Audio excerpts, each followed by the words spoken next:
Halo sahabat Fokus Kimia, kita jumpa lagi. Hari ini kita akan ngebahas soal prediksi SIMAUI Kimia untuk yang nanti bakal tes di tahun 2022 ya.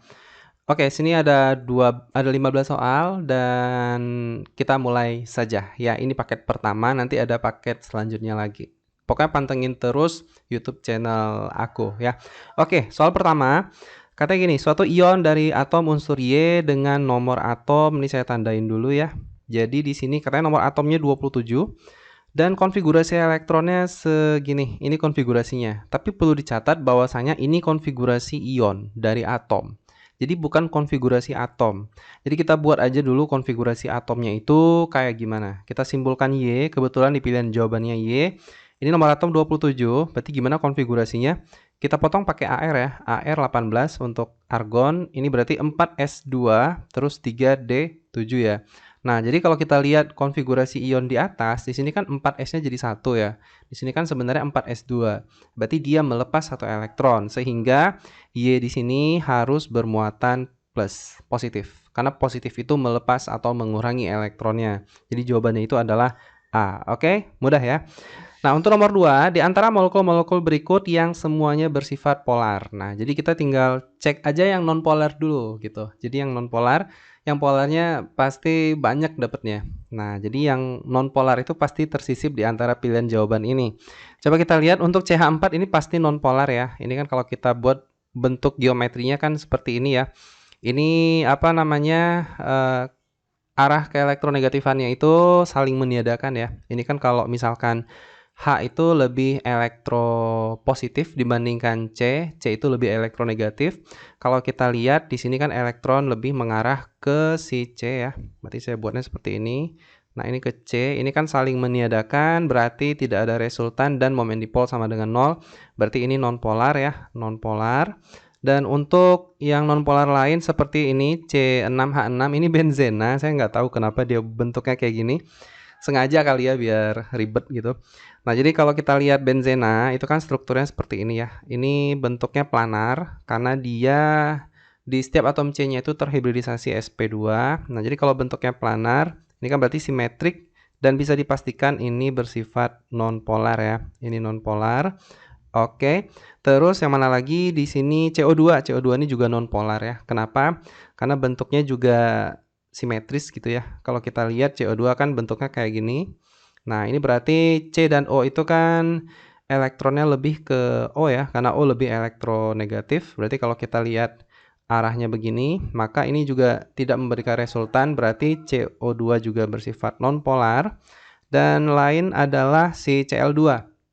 Cl2 itu sejenis atomnya, jadi ClCl dan tidak mungkin ada perbedaan ya, karena tidak ada perbedaan ini juga bersifat nonpolar gitu. Nah, berarti kan jawaban C, D, E itu udah pasti salah, yang A udah pasti salah, maka jawaban yang tepat adalah B ya. Coba kita cek H2O kenapa sih dia bisa polar gitu. Nah, H2O kan bentuknya kayak begini ya. H, di sini ada elektron bebas 2 buah di atasnya. Dan ini kalau kita lihat, O itu lebih elektronegatif ya. Berarti kan arahnya ke O ya, arahnya ke O. Ini juga arahnya ke O. Berarti kan punya resultan ya. Kalau kita anggap ini kan seperti vektor, jadi resultannya kan ke atas. Nah, ini yang disebut sebagai momen dipol. Momen dipol sehingga dia bersifat polar ya teman-teman ya. Nah, terus kenapa si CH3Br ini juga bisa polar? Ini tidak benar-benar simetrik karena satu atomnya itu ditukar oleh Br gitu. Jadi kalau CH4 ini kan bentuknya H semua gitu ya. Nah, jadi kalau misalkan diisikan si Br untuk si CH3Br, nah itu kan pasti bentuk sudut antara HCH atau HC dengan Br kan akan menyebabkan tidak sama sudutnya. Kalau misalkan CH4 ini kan sudutnya semua sama ya, 109,5 derajat ya kalau tidak salah saya. 0,5 derajat ini sama semua. Jadi makanya arah vektor tadi akan seimbang dan tidak menghasilkan resultan. Tapi kalau CHBr itu pasti sudutnya ada yang berbeda gitu ya. Nah, jadi tidak benar-benar fix gitu. Jadi misalkan nih HH, di sini H, misalkan di sini BR. Nah, ini sudutnya tidak fix semuanya. Berarti ini polar ya, termasuk polar. Mungkin sifat kepolarannya tidak terlalu besar gitu. Oke, jadi jawabannya itu udah pasti B. Oke, kita kebut terus untuk yang nomor 3. Nah, ini soalnya tentang apa sih? Coba kita cek. Suatu hidrokarbon, ini kecoret. CXHY berbentuk gas terdiri dari 80% karbon dan sisanya hidrogen. Nah, berarti hidrogennya ada 20%, benar ya? 20%. Tentukan rumus empiris. Nah, dia bilang rumus empiris senyawa tersebut jika diketahui massa dari 1 liter senyawa itu STP adalah 1,34 gram. Tentukan rumus molekul senyawa.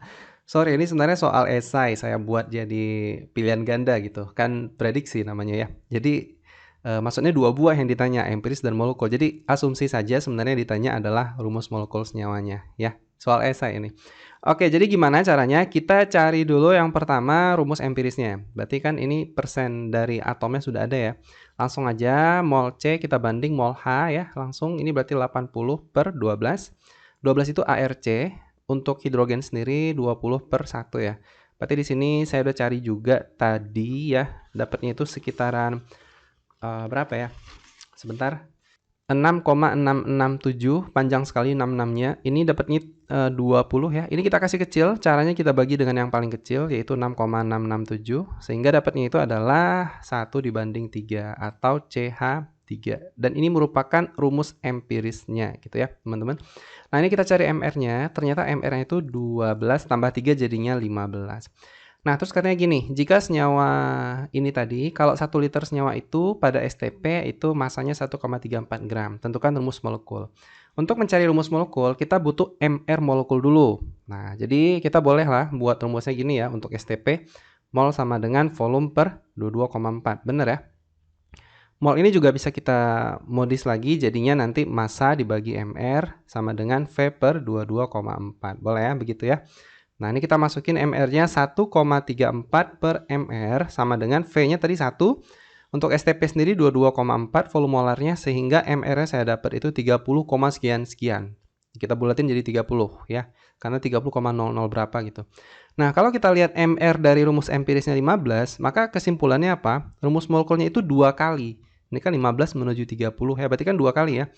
Atau 15N sama dengan 30, berarti N-nya itu 2 kali. Maka rumus molekulnya adalah ya yang tadi kita kali 2 aja. Berarti jadinya di sini C berapa? C2H6 gitu ya. Maka jawabannya A ya, 2 kali. Jadi C2H6. Oke, saya rasa nggak ada masalah untuk nomor 3. Kita lanjut ke nomor 4 ya. Nah, apa informasi di nomor 4? Katanya di situ adalah sebanyak 200 ml larutan kalsium klorida. Kita buat dulu kalsium klorida apa rumusnya? Itu kalsium klorida itu Ini apa? Kalsium klorida ya, direaksikan dengan kalium fosfat terbentuk endapan kalsium fosfat. Nah, kita coret aja dulu.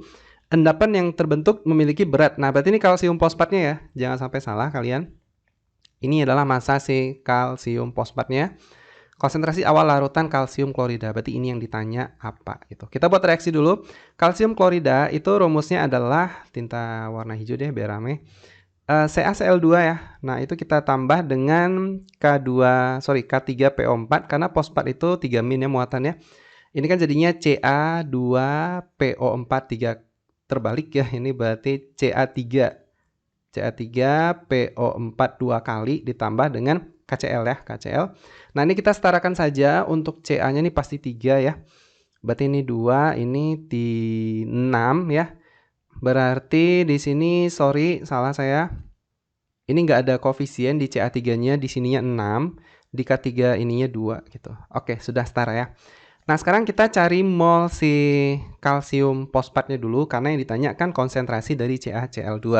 Yang mana volumenya sudah ada di teks di atas. Kalian bisa lihat ini udah ada volumenya. Oke ya. Ya, kita cari dulu mol dari si Ca3PO4 2 kali. Langsung aja masanya tadi 6,2. MR-nya saya udah cari yaitu 310 ya. Ini jadinya 0,02 mol. Sehingga kita bisa cari mol CaCl2-nya. Langsung perbandingan koefisien. Ini 3/1 ya. 3/1 dikali 0,02 jadinya 0,06 mol ya gitu.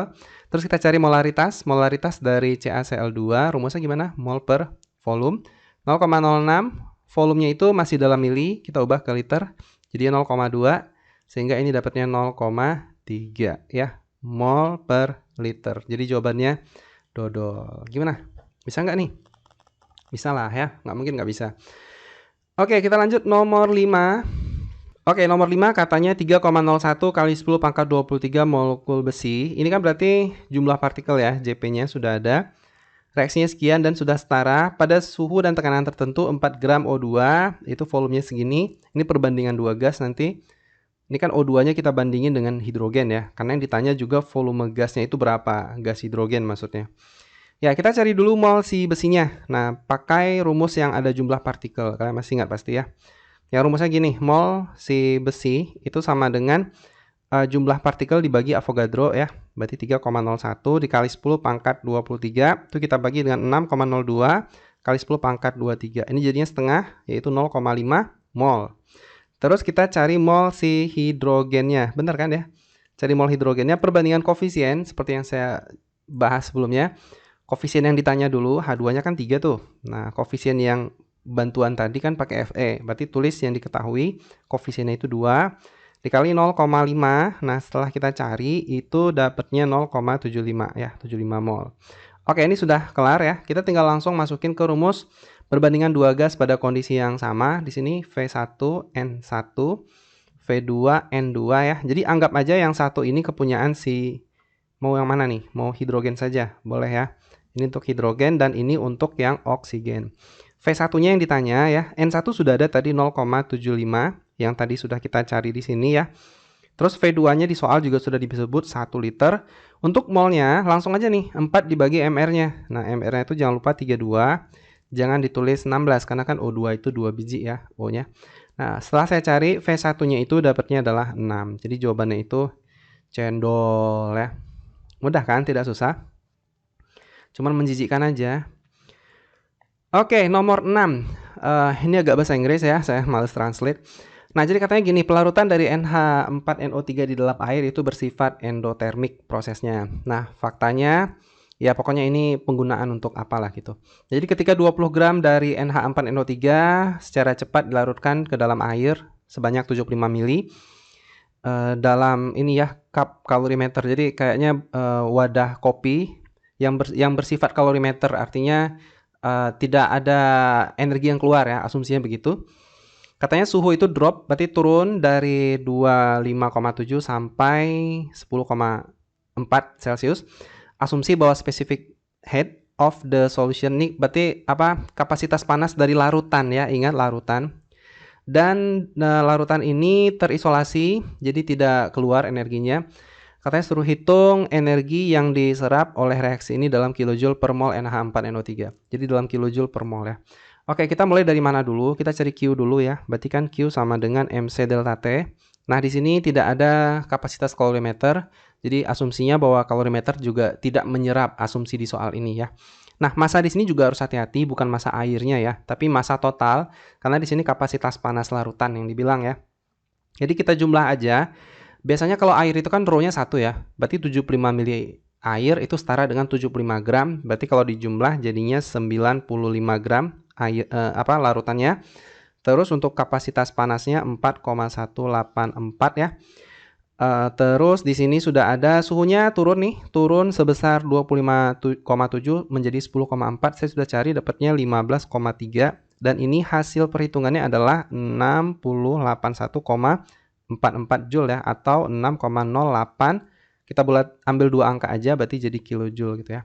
Nah, jawabannya kan sudah nampak A, tapi ini masih dalam kalor ya. Dia minta energi yang diserap dalam kilojoule per mol of NH4NO3. Berarti sebenarnya delta H sih yang dia tanya gitu. Nah, berarti delta H-nya sama dengan plus ya, karena tadi endoterm. Berarti Q per mol langsung aja ini 6,08. Itu kita bagi molnya 20 per 80. 80 itu MR dari NH4NO3. 20 ini adalah massa dari NH4NO3-nya. Nah, setelah saya cari itu dapatnya 24,32 kJ per mol ya.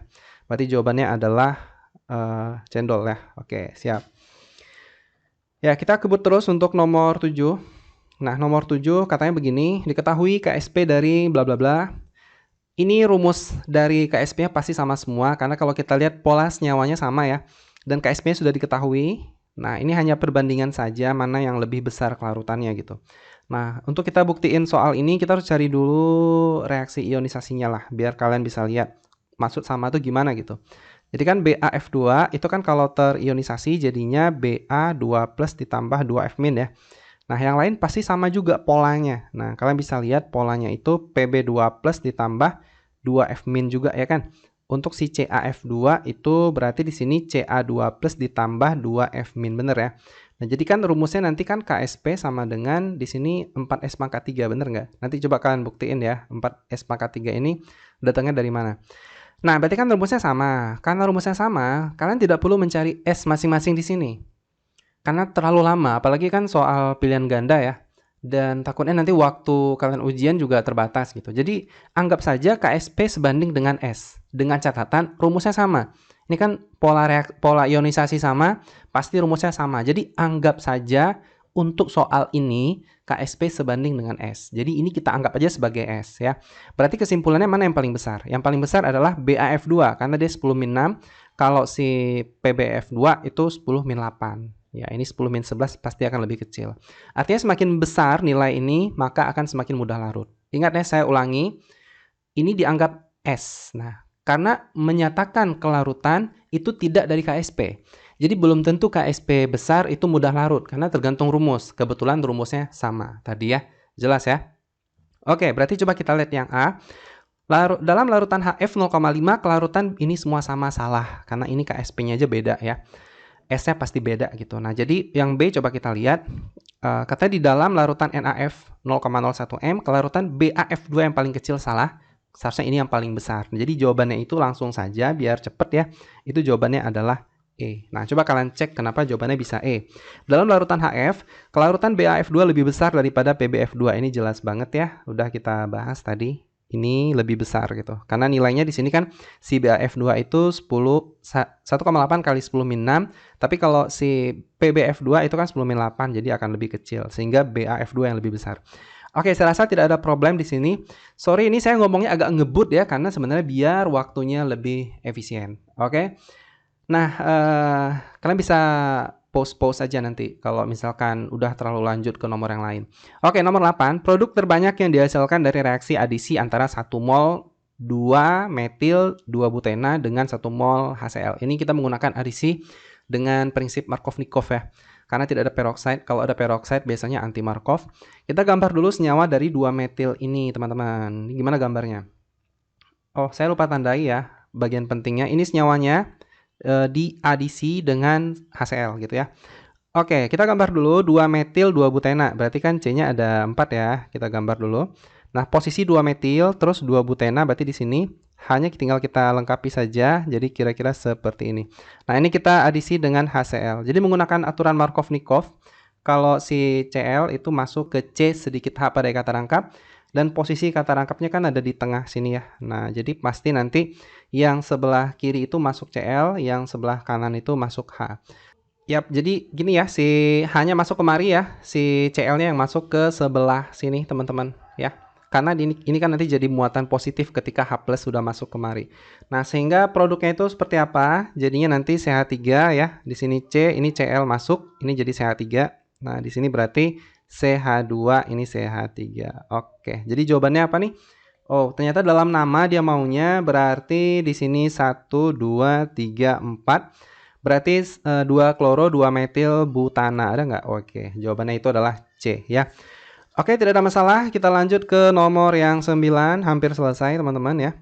Nomor 9 katanya gini, ada 2 reaksi 1, reaksi 2. Nah, kita tandain dulu ya. Untuk reaksi 1 itu katanya reaksi berlangsung 4 kali lebih cepat jika A-nya itu 2 kali. Nah, ini ada dia bilang A-nya 2 kali reaksi berlangsung lebih cepat. Artinya 4 kali lebih cepat ya. Ya, kita coba cek aja dulu ini sebenarnya kayak gimana sih maksud dari statement kata-kata ini ya.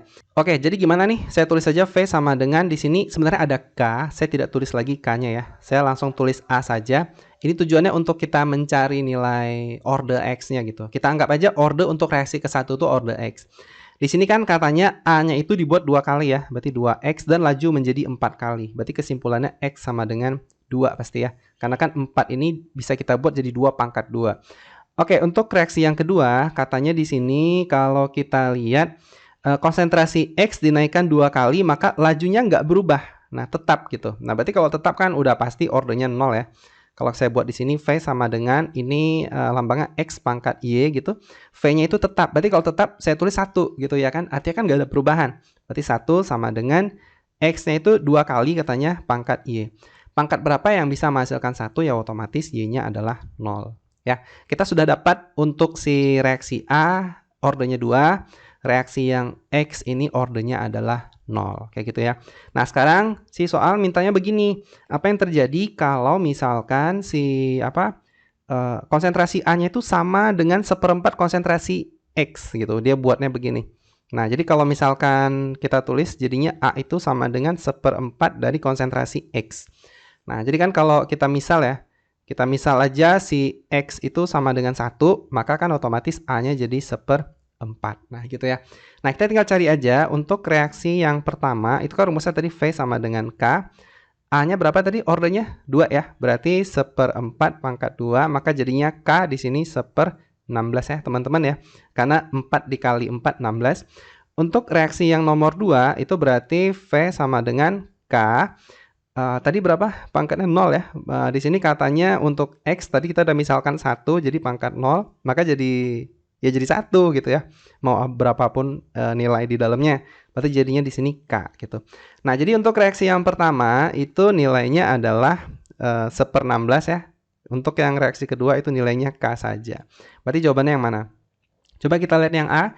Reaksi 1 berlangsung 8 kali lebih lambat daripada reaksi 2. Ini salah ya. Karena 16 seharusnya. Jadi C ya. Sepertinya reaksi 1 berlangsung 16 kali lebih lambat daripada reaksi 2. Iya, karena kan ini 1/16. Berarti kan lebih lambat dari reaksi nomor 2 gitu. Maka jawabannya itu adalah C ya. Saya rasa tidak ada problem di sini. Kita lanjut nomor 10 ya. Nah, 10 itu apa sih ceritanya?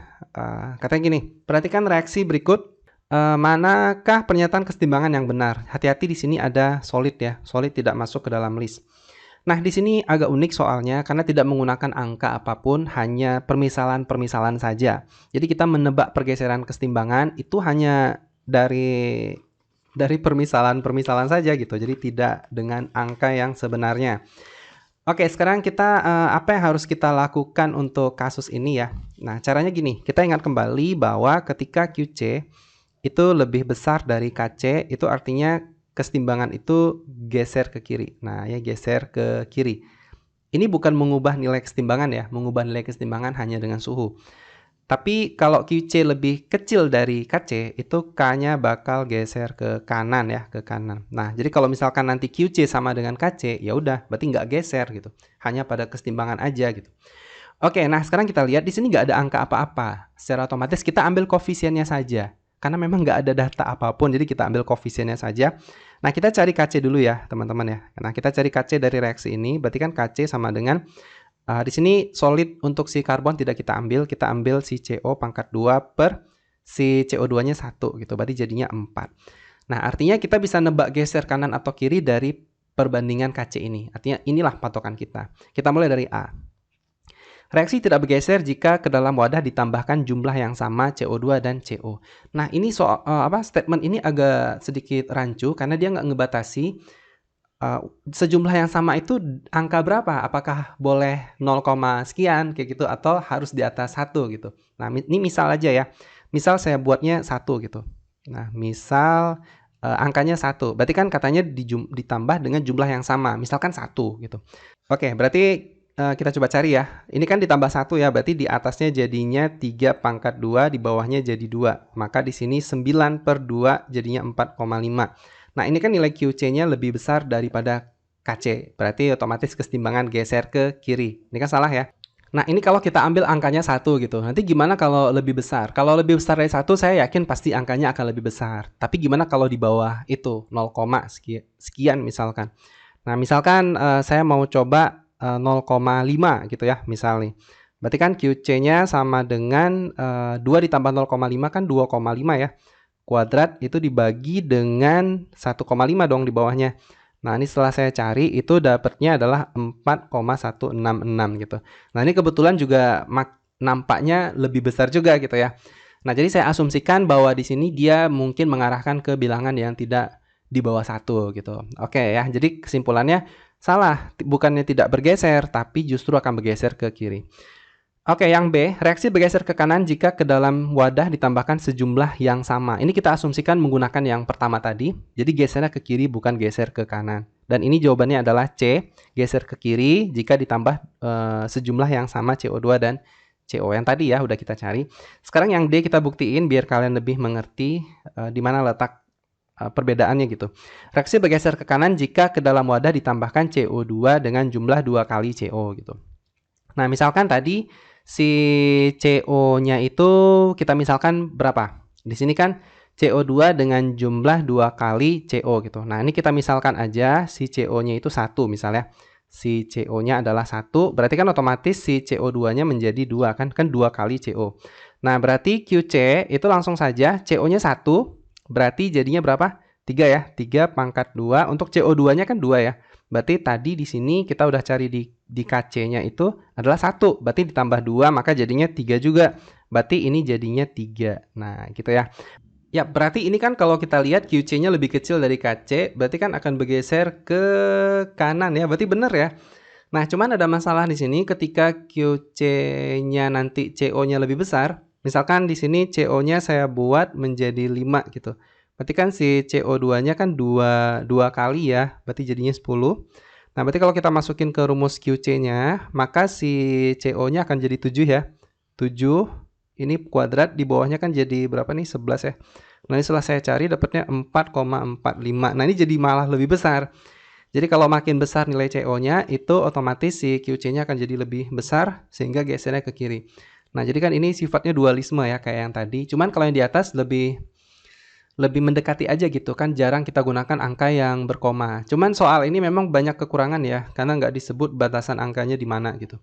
Oke, jadi yang D itu tidak mungkin, karena ini ada 2 sifat ya, dualisme. Untuk yang E sepertinya juga tidak mungkin ya. Atau kita coba saja. Saya mau misalkan di sini ya, saya mau misalkan untuk yang E, si CO-nya itu 1, berarti otomatis CO2-nya setengahnya 1/2 atau 0,5 ya. Nah, berarti QC-nya adalah 3 di pangkat 2, di bawahnya kan 1,5. Karena 1 ditambah 0,5, ini jadinya 9 bagi 1,5. Ya, 9 dibagi 1,5. Dan ini nilainya berapa? Nilainya itu adalah 6 gitu teman-teman. Dan ini kan berarti lebih besar ya dari KC-nya, sehingga keseimbangan pasti akan bergeser ke arah kiri. Dan di sini dia bilangnya tidak bergeser, itu pasti salah. Jadi yang paling mendekati itu adalah jawabannya C tadi ya. Oke. Terus yang nomor 11 kita lanjut terus ya. Nomor 11 ini gimana caranya? Sebanyak 10,5 gram dari suatu senyawa elektrolit AX dilarutkan dalam air 500 ml, katanya osmosis tekanannya itu 12,3 dan suhunya 27. Yang ditanya adalah MR-nya gitu. Ya, kita bisa gunakan persamaan osmosis untuk sifat koligatif nih ya. Cuma kita cari I-nya dulu. Berarti kan AX2 itu kalau diionisasi jadinya berapa nih? A2 plus ya, ditambah 2X min gitu. Berarti jumlah ionnya 3, karena tidak ada alfa, dianggap terionisasi sempurna. Berarti I-nya sama dengan N, yaitu 3.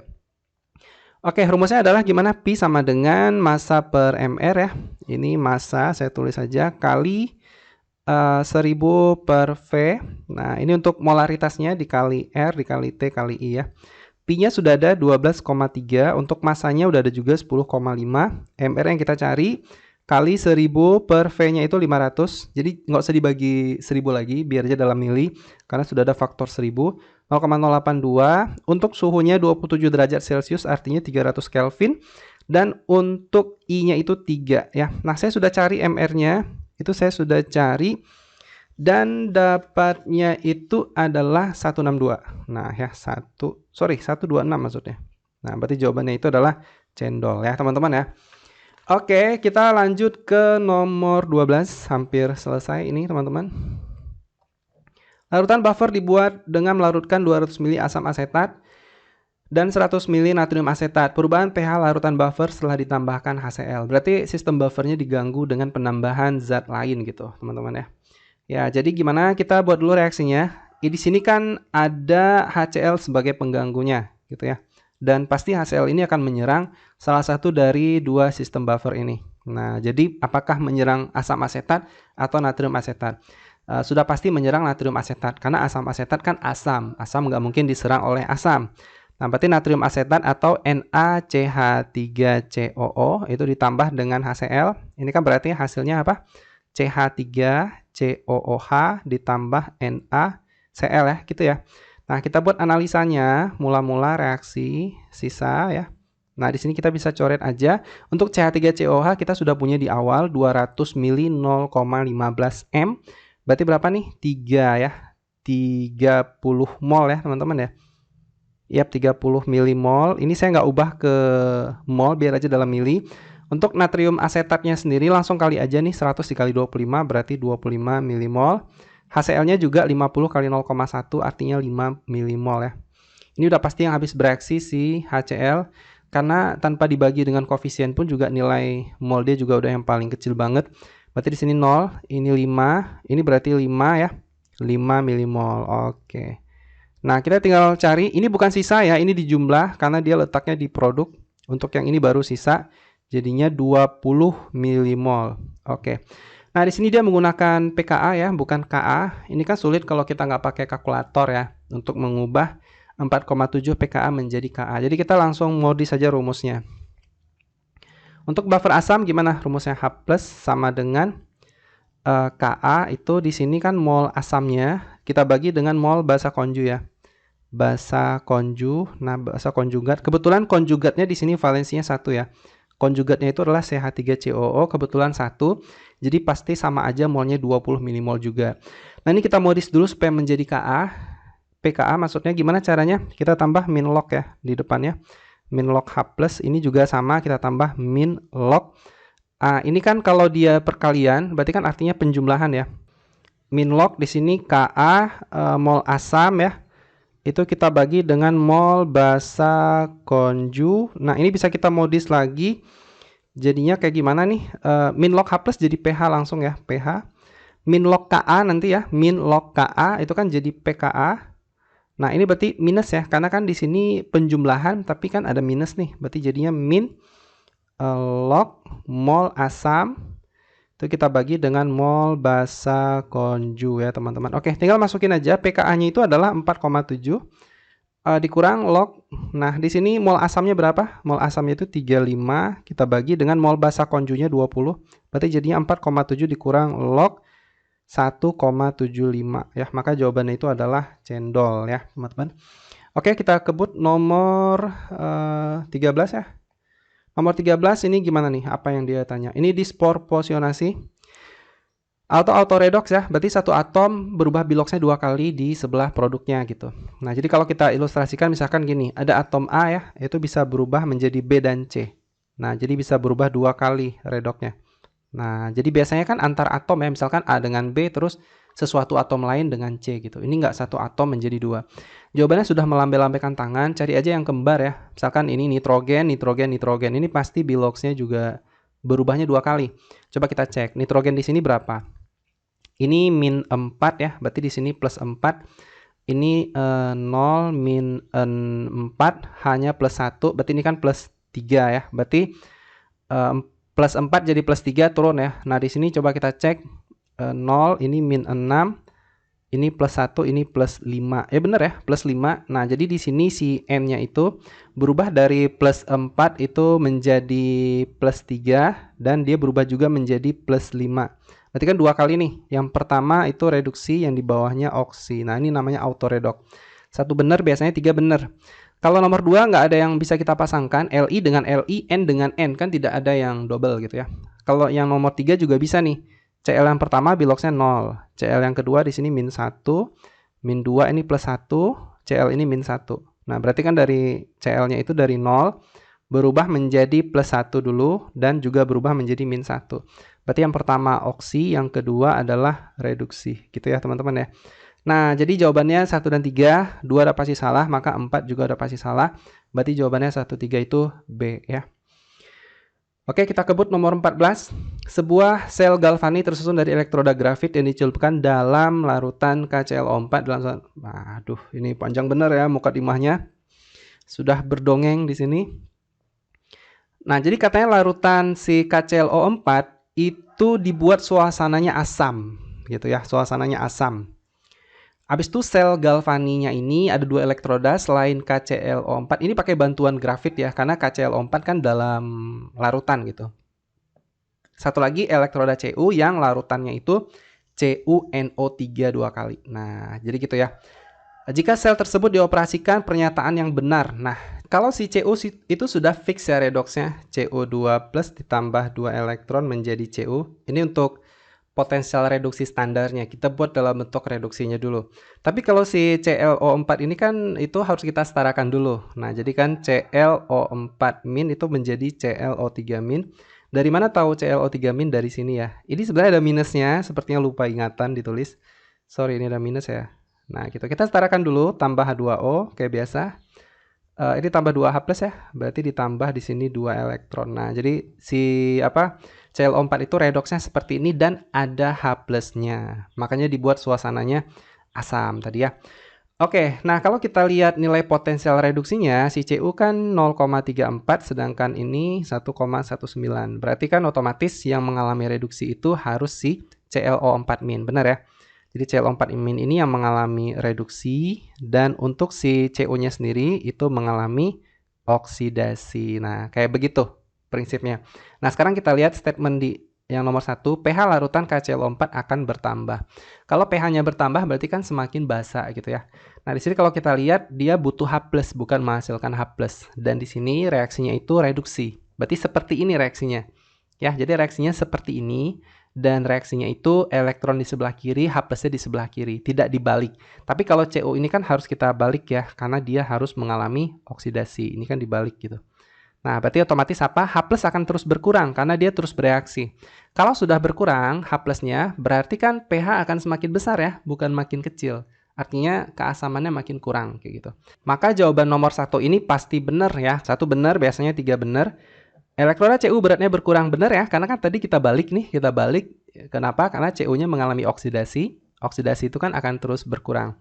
Nah, jadi 3 juga benar. Nomor 2 coba. pH larutan CuNO32 bertambah. Nah, di sini tidak ada H+, jadi tidak ada perubahan pH apapun. Kalaupun kita anggap Cu2+ mengalami hidrolisis, itu sangat kecil sekali ya. Prosesnya itu sangat kecil sekali. Karena juga CuOH itu kan bentuk yang sukar larut gitu ya, jadi sangat sulit terbentuk. Dan untuk nomor 4, elektroda mengalir dari elektroda grafit ke elektroda. Ini mungkin maksudnya elektron mengalir kali ya. Nih, kok sesat ini. Nah, ini mungkin maksudnya elektron mengalir dari elektroda grafit, ini tidak ada, ke elektroda Cu. Ini salah ya, karena justru di elektroda grafit elektronnya ditangkap, diterima. Siapa yang melepas? Cu. Jadi Cu mengalirkan elektron menuju elektroda grafit yang nantinya akan mereduksi si ClO4 min. Sehingga jawabannya 1 dan 3 berarti B ya. Oke, saya rasa tidak ada masalah di sini.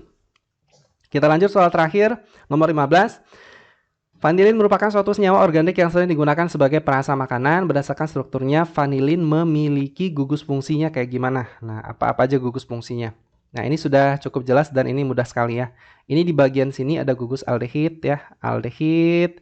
Dan ini ada ether ya. Ini salah taruh nih, seharusnya O-nya dulu yang terikat, baru C-nya. Ini kok ke C-nya. Ini ada OH ya, ini alkohol atau hidroksil gitu ya. Hidroksil ya, hidroksil.